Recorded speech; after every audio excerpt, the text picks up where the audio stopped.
हमारी लाडली जी को सबसे ज्यादा जो पसंद है वो अपनापन पसंद है, ये अंदर की बात है। मेरी लाडली देखो, अपने जैसे अधम के पास तो सेवा के लिए कुछ था ही नहीं, इत्र भी मांग करके गुरुदेव भगवान से लाते थे, वही इत्र भी देते थे। अपने पास तो केवल गुरुदेव ही थे, अपने पास केवल गुरुदेव ही थे, हैं, रहेंगे। जो है वो गुरुदेव का दिया हुआ है, अंतर और बाहर भी। इतनी मिश्री का भोग लगता था जो वृंदावन के पुष्प को समर्पित। और सबसे बड़ी बात कृपा की ये थी कि पर्दा लगा करके, और जब मिश्री इतनी रखते थे तब रुदन होता था, स्वामिनी जी आपके लिए कुछ नहीं हमारे पास, पर हम जैसे हैं आपके हैं। कभी कभी रोटी मांग के जो सूखी मिली वो सामने से रज के पात्र में रख के जब दिखाते थे तो जो भोग लगता था, हम तुम्हें कैसे बताएं कि रोटी रख गई और घंटों ऐसे बैठे। भाव सवेन भजताम रस का, हमारी प्रियाजू को, अरे वैभव क्या, वैभव जिनका है वो तो उनके महावर लगाते हैं, और कौन सा वैभव प्रियाजू को पसंद आएगा। जिनका वैभव है वो तो महावर लगाने के लिए याचना करते हैं, उनको कौन सा वैभव। बस नमस्कार प्रियाजू को, मस्तक रखकर भूमकर हाथ जोड़कर। और जो प्रियाजू को पसंद है श्याम, यदि आपके पास श्याम पुष्प नहीं है, श्याम मृगमद नहीं है, कस्तूरी, तो श्याम सुंदर का नाम और गुण तो है, सुनाओ तो।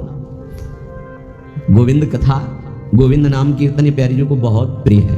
जब आप सुनाओगे ना गोपाल सहस्त्र नाम, श्रीमद् भागवत के श्लोक जिनमें रूप माधुरी श्री कृष्णचंद्र जी की या जो भान ऋषिकों के, तो क्योंकि स्पष्ट समझ लीजिए, मेरे तन मन प्राण होते प्रीतम प्रिय, मुँह को तो भावती ठौर प्यारे के नैनन में, और खास बात नंद के लाल हरियो मन मोर। बस ये है हमारी श्री जी की पूजा, अगर समझ पाओ पकड़ पाओ, श्री जी की पूजा यही है। तो बोले श्याम वर्ण के पुष्प और कस्तूरी आदि अर्पित करके 4 परिक्रमा करके। अगर आपको कुटिया में ऐसा विधान नहीं है कि आप परिक्रमा कर सके तो आप यहाँ कर लीजिए 4 परिक्रमा, राधा वल्लभ जी की 4 परिक्रमा कर लीजिए, या अपने ठाकुर को ऐसा सिंहासन रखिए कि सेवा के बाद ऐसी जगह विराजमान कीजिए जहाँ पीछे से परिक्रमा कर सके। बड़ा महत्व है परिक्रमा का, पूजा की पूर्णता परिक्रमा से ही है। कह रहे हैं परिक्रम्य और फिर भूयो नमत्वम, 4 परिक्रमा करके भूमि पे मस्तक रख के, स्त्री शरीर है तो पंचांग, पुरुष शरीर है तो साष्टांग। ये बहुत पहले आदेश हो चुका था श्री जी की प्रेरणा से कि हर साधक 11, 21, 51, 108 जितनी शरीर में सामर्थ्य है दंडवत करेंगे। तो ये तो सखी भी कर सकते हैं, प्रगट जिनका स्त्री शरीर है, पंचांग किया फिर खड़े हो गए, मंत्र जपा फिर प्रणाम किया, पंचांग फिर खड़े हो गए, 5, 7, 11 ये तो कर ही सकते हैं ना। इससे निश्चित आप देखना बहुत आनंद का मार्ग है श्री जी की 4 परिक्रमा। अच्छा सेवा सब आप नहीं करें तो दर्शन कर रहे ना, सब सम्मिलित है सेवा में। निकुंज में सेवा कैसे, एक सखी पत्रावली लगा रही तो शास्त्रों सखियां तन्मय हो रही हैं उसी पत्रावली में, तो सबकी पत्रावली की सेवा हो रही। एक पान की बीड़ी पवा रहे, सब तन्मय हो रहे तो सबकी बीड़ी सेवा हो रही। ये आंतरिक विषय है, आगे जब मन पवित्र होकर सेवा में जाएगा तो आप देख लेंगे। उसमें थोड़ा उसमें मैंने पत्रावली नहीं कि तू हट मैं पत्रावली करूंगी, कल तूने की थी, ऐसा नहीं। सब सखियों में एक ही मन है। अगर एक प्रियाजू को चंवर कर रही है तो अनंतों सखियां चंवर कर रही। ये बात तब समझ में आएगी जब वहां प्रवेश होना। पर मान लो सुनने कोई मिल रहा है, बड़ी दुर्लभ बात है। श्रीपाद आगे जो कह रहे हैं, क्षिप्त दिव्यहार निष्क कौस्तुभादि चंद्रिकम गंधलिप्त वक्ष आत राधिकांग पल्लवम राधिका विचित्र वेश भूषणादि तत्परम राधयाभिलिंगनोद्गतांति रोम विग्रहम। अंग अंग से रूप कांति प्रकाशित हो रही है हमारी स्वामी जी की। पार्श्व में विराजमान कौस्तुभ मणि धारण किए हुए श्री लालजू महाराज, और पल्लवों से आच्छादित लता भवन में और पल्लवों की शैया में जो हमारी प्रियाजू विराजमान, अद्भुत वेशभूषा, श्याम तमाल के समीप मानो कंचन बेली लिपटी हुई हो, ऐसी गूढ़ स्वरूप वाली प्रियाजू। लब्धानन्वम भजन विभवम चैक चोरो निशीथे, बहुत जोर की बात कह रहे हैं, चोरी चोरी भजन करना सीखो। श्रीपाद कह रहे चोरो निशीथे, निशीथ कहते हैं अर्धरात्रि को 12 बजे। चोर का प्रोग्राम 12 बजे से शुरू होता है, क्योंकि 12 और 2 का जो समय होता है इसमें सब बेशुद्ध होने लगते हैं। 4 तक तो जिसको नींद ना आती हो तो 2 से 4 के बीच में आ ही जाएगी, और यही होता है भजनानंदी का भजन का समय। 12, 12:30 इसमें दिनचर्या प्रारंभ हो जाती है। 8 और 9 के बीच में शयन। भैया कमाने आए हैं, यहाँ ओवर टाइम भी करना है, सब सो रहे हैं, और उस समय जब हो रहा है लब्ध्वानन्वम भजन विभवम। अपने गुरुदेव भगवान की दिनचर्या काफी समय तक जब वहीं रहे तब देख पाए। शिवात बहुत वर्ष में उनकी कृपा से सौभाग्य मिला, तो नजदीक रह करके लगभग वो 2-2:30 बजे शयन करते थे और 4:30 बजे दिनचर्या प्रारंभ हो जाती थी। अभ्यास तो 2 बजे का पूर्व का था ही, जगने का अपने का ही। जैसे 12:30-1 बजे उठे तो देखा शांत बैठे हुए, गुरुदेव इस समय बैठे हुए, जहां और 2:30-3 बजे लेटे, 4:30 बजे सौत इस्लाम। क्या जीवन को कैसे प्रियाजू के चरणों में समर्पित किया जाता है, गुरुजनों से समझ में आता है। कभी कोई बाल भोग, कभी कोई ब्याहुला, कोई उत्सव, 20 वर्ष नहीं, ये सब यहां हो रहा है। वन दर्शन कोई गुरु जी की, श्री जी की नहीं, संभाषण नहीं, आंख उठा के देखना नहीं, ये पास रहकर। ये अब जो है ना, तो बरसंत में सहजाद्भुत सौख्य धारारम, सहज में सुख वर्षा कर रहे हैं, देख रहे हैं, संभाषण कर रहे हैं, आरती कर रहे हैं, सब दर्शन कर सकते हैं, प्रवेश नहीं। लब्ध्वानन्वम भजन विभवम चैक चोरौ निशीथे, आदेश कर रहे हैं हमारी श्री जी का भजन चोर चोर करो, चोर चोर, चोरी चोरी, कोई जान न पावे कि आपकी कितनी ऊंची अवस्था है। भजन का स्वरूप समझो, अंदर ही अंदर आपके आग जल जाए भजन करने की।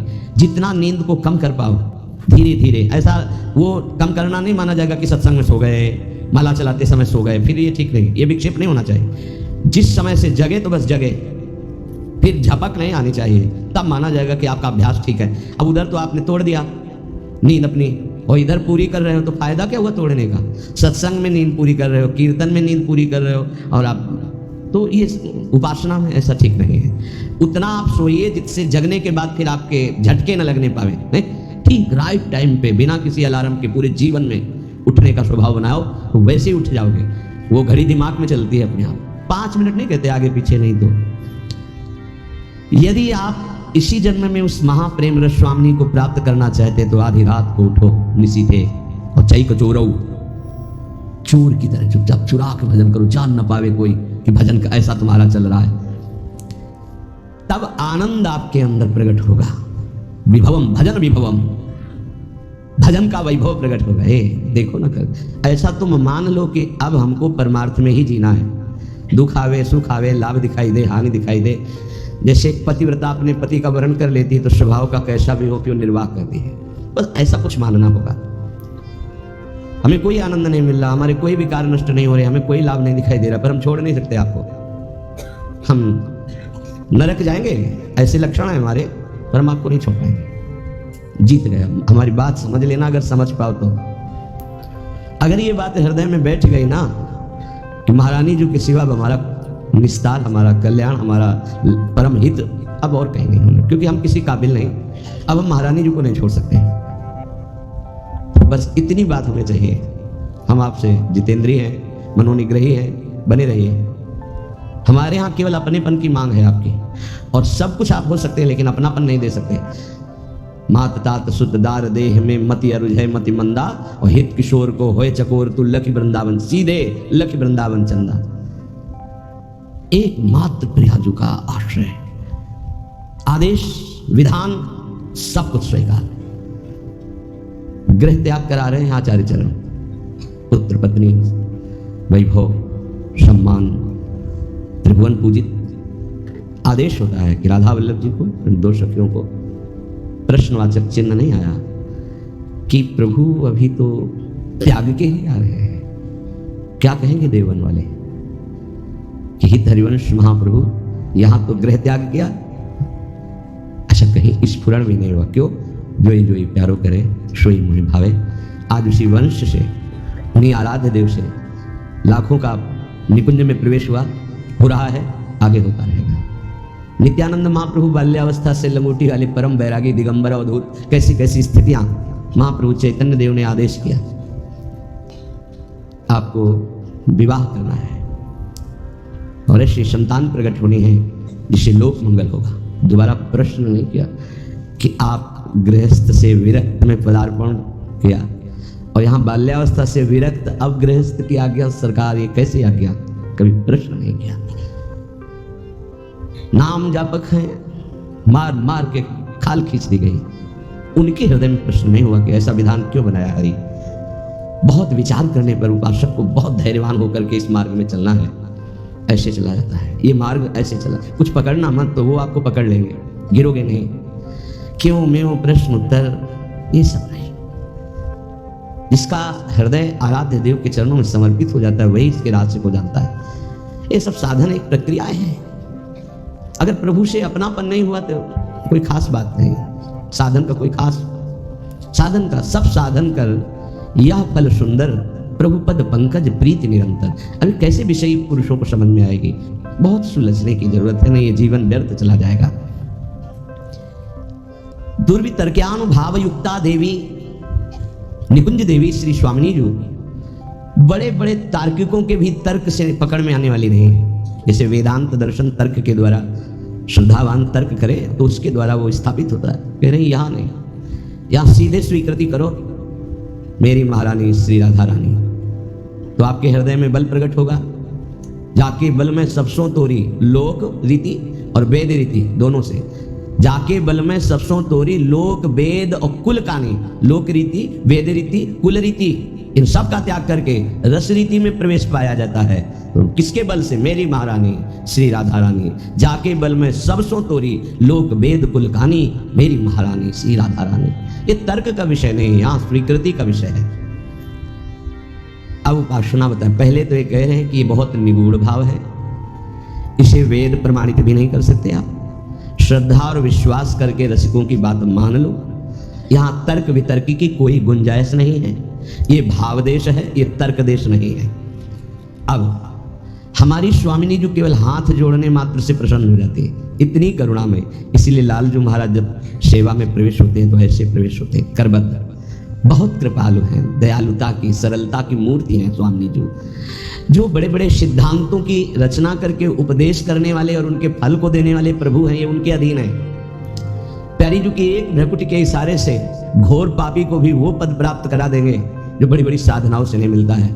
विश्वास कीजिए, आपको लगेगा केवल बातें ही हैं कि प्रमाण भी है। तो नरवाहन जी कोई भी सदाचरण नहीं था। 84 कोष ब्रजमंडल का मूर्धन्य राजा, जरा भी ब्रज 84 कोष में उनके खिलाफ या उनकी अधीनता न स्वीकार करने पर प्राणदंड मिलता था। सीधे प्राणदंड, कोई क्षमा याचना नहीं। ऐसा उनका स्वभाव और प्रभाव था। महाप्रभु हरिवंश चंद्र जो राधा वल्लभ लाल जो पालकी में विराजमान रसिक जनों के साथ गुण कीर्तन नाम कीर्तन जय जयकार होते हुए आए और लता भवन में विराजमान किया। सेवकों ने सूचना दी कि कोई महान तेजस्वी पुरुष आभूषण आदि लेकर के अपने इष्ट देव के साथ पधारे हुए, और उनका तेज ऐसा है कि हम लोगों की हिम्मत ही नहीं कि उनके सामने जा सके। ये आपसे निवेदन करते हैं। नरवाहन जी ने विचार किया कि ऐसा कौन तेजस्वी ब्रजमंडल में जो हमारे आज्ञा पर क्रूर हिंसा कर देने वाले कठोर हृदय वाले भी भय धारण कर रहे हैं, सामने नहीं गए, हम स्वयं चल के देखेंगे। एक भागवतिक आभा होती है, एक भागवतिक बल होता है। वो जिस पर कृपा होनी होती है उसी को अनुभव में आता है। जैसे अपने गुरुदेव भगवान के पास जब जाते हैं तो एक भागवतिक बल वहां स्थापित है। वो शायद है कि लाडली जी की कृपा से आपको दिखाई देगा।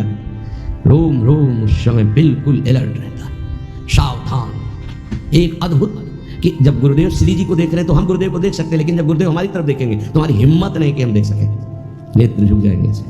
वो एक अद्भुत बल होता है। नरवाहन जी पर कृपा होनी थी। हितजू महाराज किसी भी भाव से कोई आवे तो उसको श्री जी प्रदान करते, इतने अद्भुत दाता है। महिमा तेरी कहा कहूं, श्री हरिवंश दयाल तेरे द्वारे बटत हैं सहज लाडली लाल। बड़ा विचार कर रहा था कैसे होंगे, क्या प्रभाव होगा। जब दर्शन करने के लिए आए तो हिम्मत नहीं पड़ी सामने जाने की। लता भवन की ओर से देखा, जैसे प्रियाजू के नेत्र ऐसे हितजू महाराज के नेत्र। अतुलित रस बरसत सदा सुख निधान बनवासी, अद्भुत महिमा मही प्रगट सुंदरता की राशि, सुंदरता की राशि कनक द्वित देह रुचि। जैसे स्वामिनी जी के श्रीअंग की कांति, सात कुंभ तन गोरी, ऐसे हित सजनी स्वरूपा महाप्रभु हरिवंश चंद्र जी की अजान बाहु कमल नयन, सुंदर नासिका सुंदर थोड़ी, युगल चरणारविंद, पान किया और बस उन्मत्तता छा गई। कभी राधा वल्लभ जी को देखा ही नहीं था, केवल महाप्रभु को देखा था।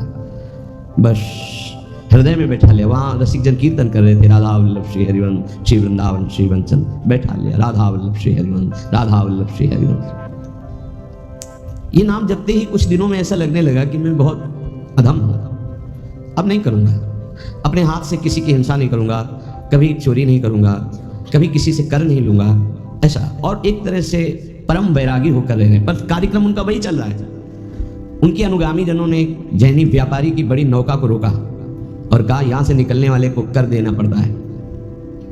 उसके साथ कई 100 सैनिक बलवान थे, तो सैनिकों के बल के कारण उसने कर देना अस्वीकार कर दिया। युद्ध हुआ, समस्त सैनिक मारे गए, जैनी को बंदी बना लिया, पूरी संपत्ति नाव की हड़प ली। छोटी मोटी नाव नहीं जिसमें 8-9 से सैनिक सुरक्षा में हो तो कितना ऐश्वर्य होगा। पहले नावों से ही व्यापार होता था। नौका पूरी जब्त कर ली गई, उसको बंदी बना लिया गया। और उसमें जो मुखिया थे, क्योंकि नरवान जी तो राधा वल्लभ श्री हरिवंश आठों पैर जप में लग गए थे, कैसी असीम कृपा हुई थी। पहले दर्शन में ही लुट गए थे, अब वो कैसे लूटेंगे। उनके अनुयायियों ने उस जैनी से कहा कि अगर आप जितनी संपत्ति है इतनी दोबारा नहीं मंगाते हैं तो आपको फांसी की सजा दी जाएगी। उतनी संपत्ति उसके पास थी नहीं। धीरे धीरे फांसी का समय निश्चित हो गया कि कल फांसी दी जाएगी। तो रात में 9-10 बजे शयन भोग लेकर के एक दासी गई और उससे कहा कि तुम सावधान, कल तुम्हारी मृत्यु का दिन है। रो पड़ा, मेरा क्या अपराध। बोला यहाँ अपराध नहीं गिने जाते, यहाँ कोई निर्णय नहीं होता, मारे जाओगे कल तुम। उसका कोई उपाय बचने का? बोले एक उपाय है, रात्रि के 12 बजे राधा वल्लभ श्री हरिवंश, राधा वल्लभ श्री हरिवंश जोर से उच्चारण करना, मुझे पूरा विश्वास है ये नाम तुम्हें बचा लेगा। अरे तो मरने वाले को जैसे संजीवनी बूटी मिल जाए। थोड़ी ही देर के बाद उच्च स्वर से शुरू किया राधा वल्लभ श्री हरिवंश, राधा वल्लभ श्री हरिवंश। वो आवाज नरवाहन जी जहाँ एकांत में जप कर रहे थे वहां पर, अरे ये तो अपराध बन गया, मेरे गुरु जी का कोई शिष्य बंदी बना लिया गया। तत्काल गए, खुलवाई जेल, अंदर गए, हाथ जोड़ा, प्रणाम किया और कहा मुझे क्षमा करना, मुझे पता नहीं था आप हमारे गुरु भाई हैं। अपने सैनिकों को बुलाया और कहा तत्काल पूरी संपत्ति दी जाए और अधिक संपत्ति इनको दी जाए। और उनसे हाथ जोड़ के कहा कभी गुरु जी के सामने ये चर्चा मत चलाना कि आपको इस तरह से प्रताड़ित किया गया। आज से बिल्कुल आदेश लागू हो जाएगा, कुछ किसी के साथ ऐसा नहीं होगा, नहीं तो बहुत बड़ी गलती हो जाती। जहाँ उसको फांसी की सजा मिलनी थी वहाँ नवीन वस्त्र धारण कराकर सारी संपत्ति। उसके मन में आया एक बार तो उनसे मिलूं, जिनके नाम के बल से मुझे सम्मान मिला, जहां मृत्यु मिलने वाली थी, और व्यापार में जो लाभ मिलता उससे अधिक धन मिल गया। उनका मूल तो मिला ही, और भी संपत्ति नरवान जी ने दी इस बात की कि मेरा गुरु भाई है। लता भवन में आए, पता लगा के महाप्रभु के दर्शन की सारी संपत्ति भेंट की। महाप्रभु ने कहा नहीं, आप इसका प्रयोग स्वयं कीजिए और कहीं लगा दीजिए, हमारे राधा वल्लभ लाल लता भवन में विराजमान, हमें इतनी संपत्ति की जरूरत नहीं, और आप देना क्यों चाहते हैं? तो उनका आपके नाम के कारण मेरा जीवन बच गया। पूरी घटना बताई। तो मैं तो नहीं जानता नरवाहन कौन है। महाप्रभु को इतनी करुणा उदय हुई कि केवल राधा वल्लभ श्री हरिवंश नाम सुनकर ऐसा बुलाओ कहाँ है। अब नरवाहन जी को बुलाया गया तो कांपते हुए आए कि पता नहीं। अब उनके हृदय में तो था मेरे गुरुदेव हरिवंश चंद्र जो मेरे इष्ट राधा वल्लभ, पता नहीं गुरुदेव क्या दंड विधान करेंगे क्योंकि गलती हो गई। जे भी सामने गए महाप्रभु को देखकर रो पड़े। ऐसा सौंदर्य, ऐसी करुणा महाप्रभु के स्वरूप से चरणों में गिरे। महाप्रभु ने कहा नरवाहन आज तुमने खरीद लिया मुझे। अब उनको आत्मबल प्राप्त हुआ। उनका तुमने कभी हमसे दीक्षा नहीं ली, कभी ऐसा संग नहीं किया, केवल सुनने मात्र से। तो देखो मैं तुम्हें अपने नित्य विहार का सर्वस्व प्रदान करता हूं, विलास रस और रास रस। 11वां पद विलास रस का है।